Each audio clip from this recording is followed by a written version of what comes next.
Chapter number 15 है हमारा our environment.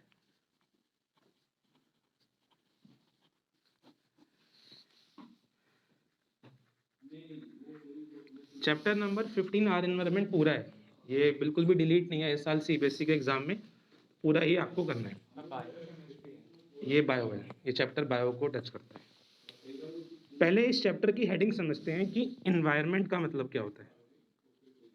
तो आप लोग पहले हेडिंग लिखिए, एनवायरनमेंट क्या होता है। क्या होती है? एनवायरनमेंट का मतलब होता है हमारे आसपास का फिजिकल एनवायरनमेंट या फिजिकल सराउंडिंग। एनवायरनमेंट का मतलब होता है फिजिकल सराउंडिंग जिसमें दो तरह की चीजें पाई जाती हैं। आपके आसपास क्या क्या चीजें? लिविंग ऑर्गेनिजम्स, हम सब लोग लिविंग हैं, जिनको बायोटिक कंपोनेंट्स बोलते हैं।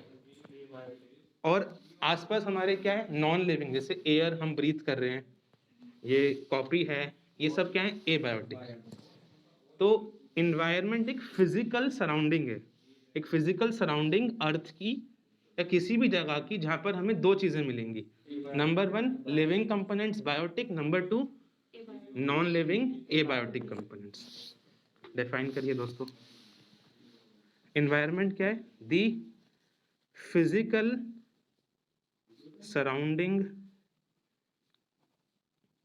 इन्वायरमेंट एक फिजिकल सराउंडिंग है which comprises of biotic. Biotic का मतलब living organisms and abiotic. Abiotic का मतलब होता है नॉन लिविंग कंपोनेंट्स।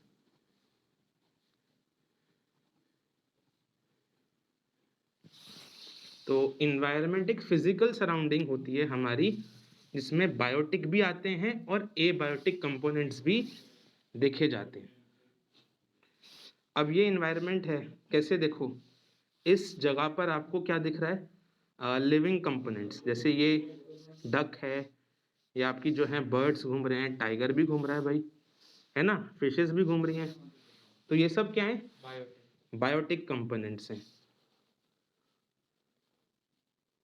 दूसरा, यहाँ आप लोगों को दिख रहा है नॉन लिविंग, जैसे सन हो गया, ट्रीज तो लिविंग हो जाते हैं, वाटर हो गया आपका, है ना, रॉक्स दिख रहे हैं आप लोगों को, ये सब क्या है आपके? एबायोटिक। तो कहने का मतलब ये हुआ कि इन्वायरमेंट में आपको बायोटिक भी दिख गए, एबायोटिक भी दिख गए। तो ये जो आपको पूरा का पूरा फॉरेस्ट दिख रहा है, ये फॉरेस्ट इन्वायरमेंट हो गया, है ना? बायोस्फीयर। अच्छा, मैं अगर आपसे कहता कि ये तो फॉरेस्ट आपको एक इन्वायरमेंट दिख रहा है, ये बात मान रहे हो ना सब लोग? ये फॉरेस्ट में आपको बायोटिक भी दिख रहे हैं, लिविंग ऑर्गेनिजम्स, और यहाँ पर आपको वाटर दिख रहा है, रॉक्स दिख रहे हैं, है ना, ये सब नॉन लिविंग है, तो एबायोटिक।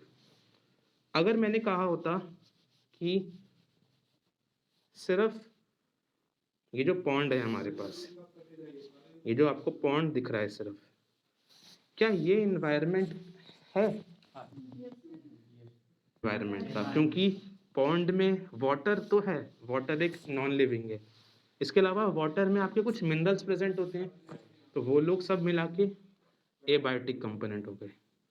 इसके अलावा इस पॉन्ड में जितने भी लिविंग चीज़ें हैं, फिशेज हैं, फ्रॉग मस्त घूम रहा है, ये सब चीज़ें क्या हैं? फ्लावर्स हैं, ये सब लिविंग ऑर्गेनिजम्स हैं, तो ये लोग बायोटिक हो गए। खाली रूम में एक एनवायरनमेंट हो सकता है। हर चीज़ अभी तो हम कह रहे हैं फिजिकल सराउंडिंग, सराउंडिंग में हर चीज़ आती है, हर चीज़ एनवायरनमेंट का पार्ट है, क्योंकि हर जगह पर स्पेस भी तो हो जाएगा आपका। ये कह रहे हैं स्पेस आपका बिल्कुल हो सकता है एनवायरनमेंट। क्यों? क्योंकि भाई स्पेस में डिफरेंट प्लैनेट्स आते हैं और हमारी अर्थ भी तो आती है, और अर्थ पे हम सब लोग बायोटिक कंपोनेंट्स हैं। बाकी जितने भी स्टार्स वगैरह हैं, हो सकता है वहाँ पर लाइफ ना हो, तो वो लोग एबायोटिक हो गए। बट स्पेस में आपका जो है वो अर्थ तो आ गया, दैट मीन्स स्पेस आपका एक एनवायरनमेंट है। जहाँ तक हमें पता है, अगर हम अर्थ को हटा दें तो आप लोग एग्जाम्पल क्या लिखेंगे एनवायरनमेंट की? फॉर एग्जाम्पल पॉन्ड, क्योंकि पॉन्ड में आपके लिविंग भी मिलते हैं और नॉन लिविंग कंपोनेंट्स भी मिलते हैं। फॉरेस्ट हो गया आपका, स्पेस, एक्सेट्रा। हाँ, हर जगह पर आपको कोई ना कोई बायोटिक और एबायोटिक कंपोनेंट मिल जाएगा और वो इन्वायरमेंट हो जाएगा। तो पॉन्ड बोलिए, फॉरेस्ट बोलिए, स्पेस बोलिए, सब इन्वायरमेंट के एग्जाम्पल हैं। इन्वायरमेंट में बायोटिक भी आते हैं और एबायोटिक कंपोनेंट भी आते हैं। देखिए, अब इन्वायरमेंट में दो तरह के आपके जो हैं वो आपको मिलते हैं सब्सटेंस, बायोडिग्रेडेबल और नॉन बायोडिग्रेडेबल। तो आप आगे लिखेंगे एक star point, environment comprise of two types of substances। environment में दोस्तों दो तरह के substance होते हैं। Number 1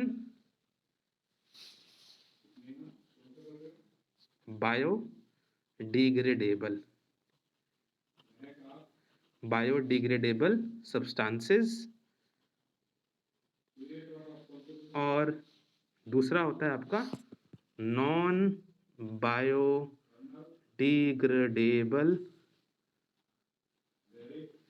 substances. इनको हम लोग रिसोर्सेज भी कह सकते हैं, जैसा आप लोगों ने पढ़ा होगा ज्योग्राफी के चैप्टर नंबर 1 में।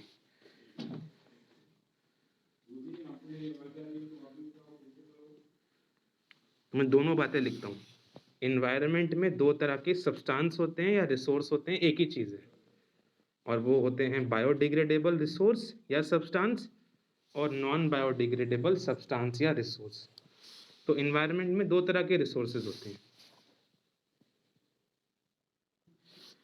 हम बोलेंगे कि बायोडिग्रेडेबल सब्सटेंसेस क्या होते हैं।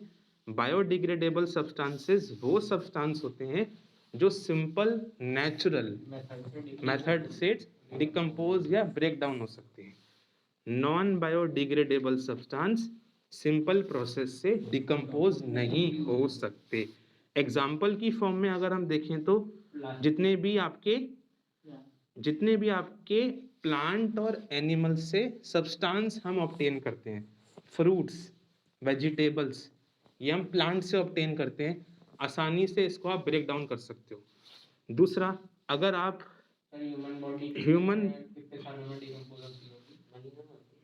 जल्दी हो जाती है, ह्यूमन बॉडी भी स्केलेटन को वेरी करता है, इसको ईयर्स लग जाते हैं, बट हमारी बॉडी के सेल्स जल्दी से डिकम्पोज हो जाते हैं।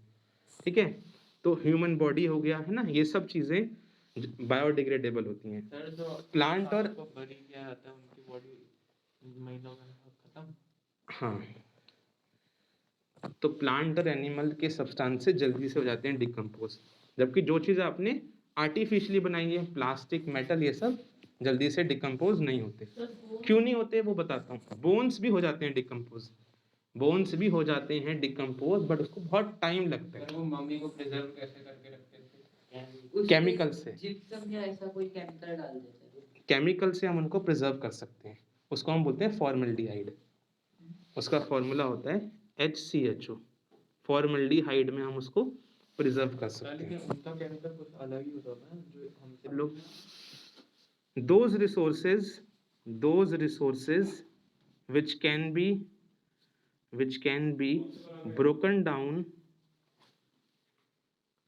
into simpler substances, those resources which can be broken down into simpler substances using